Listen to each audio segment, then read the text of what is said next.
आपल्या सोबत भाजपचे उमेदवार डॉक्टर राजीव पोद्दार सर आहेत। घरून निघाले तेव्हा विजयी तिलक लावून आलेले आहे, कारण की आकड्यांचा खेळ बघितला तर भाजपचा विजय निश्चित मानला जातो। भाजप काँग्रेसची किती मतं फोडतात याकडे सगळ्यांचं लक्ष लागलेलं आहे। सर, विजयी तिलक लावून आले तुम्ही। निश्चितपणे घरून निघताना देवाची पूजा करून आणि माझ्या पत्नीने त्या ठिकाणी ओवाळून मला या ठिकाणी पाठवलेलं आहे आणि माझा विजय हा सुनिश्चित आहे। किती मतं? 579 मतं तुमचे आहे माहितीचे। किती मतं मिळेल अशी आशा आहे तुम्हाला? 650च्या वर मतं मिळतील असा निश्चितपणे मला अंदाज आहे। 60-70 मतं तुम्ही काँग्रेसला सुरुंग लावणार असं दिसतंय।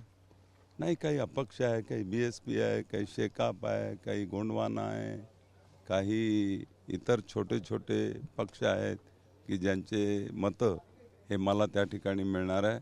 आणि काँग्रेसमधल्याही अनेक नगरसेवकांशी माझे अतिशय जिव्हाळ्याचे संबंध आहे, त्यामुळे त्या संबंधाच्या आधारावर तेही मतदान करतील असं मला वाटतं।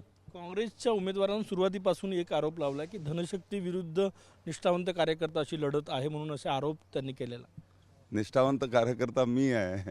गेल्या 35 वर्षापासून निष्ठेनं, इमानदारीनं, प्रामाणिकपणे पार्टीचं काम करतो आहे आणि त्याच्यामुळे मला वाटत नाही माझ्यापेक्षा निष्ठावंत कोणी असेल। आणि धनशक्तीचा काही प्रश्नच नाही। ही निवडणूक आमच्या कोणत्याही भारतीय जनता पार्टीच्या महायुतीच्या नगरसेवकांना विचारा की त्यांना या निवडणुकीमध्ये काही देण्यात आलं का प्रलोभन। 1 रुपयाचं प्रलोभन देण्यात आलेलं नाही।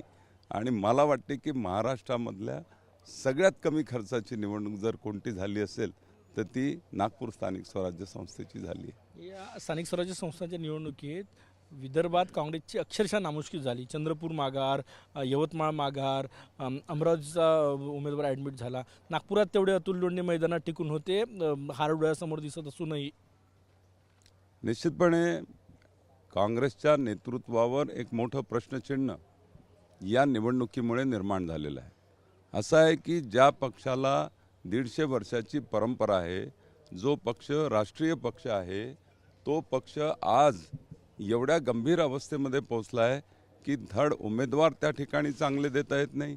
दिलेले उमेदवार पळून जातात, माघार घेतात, ॲडमिट होतात। वेळेवर कोणाला वंचितला त्या ठिकाणी सपोर्ट करायचा, अपक्षाला सपोर्ट करायचं, एवढी दयनीय स्थिती आहे। आणि एवढी दयनीय स्थिती असतानासुद्धा यांच्या अंतर्गत लाथाळ्या आहेत आणि त्यामुळे याचं त्याच्याशी पटत नाही, त्याचं त्याच्याशी पटत नाही आणि त्यामुळे त्याचा फायदा तर मला निश्चितपणे होणारच आहे। विजयाची तयारी कुठे केलेली आहे? विजयाची तयारी एकतर नागपुरातही आहे आणि कळमेश्वरला सुद्धा आहे। नक्कीच भाजपनं आधीच विजयाची तयारी केलेली आहे। विजय तिलक या ठिकाणी डॉक्टर राजीव पोद्दार लावून आलेले आहे।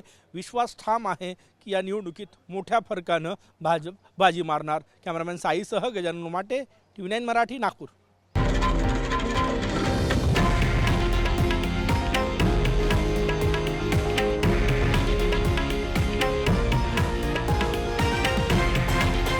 हे आहे देशातील नंबर 1 न्यूज नेटवर्क आणि आपण पाहत आहात TV9 मराठी, एकमेव।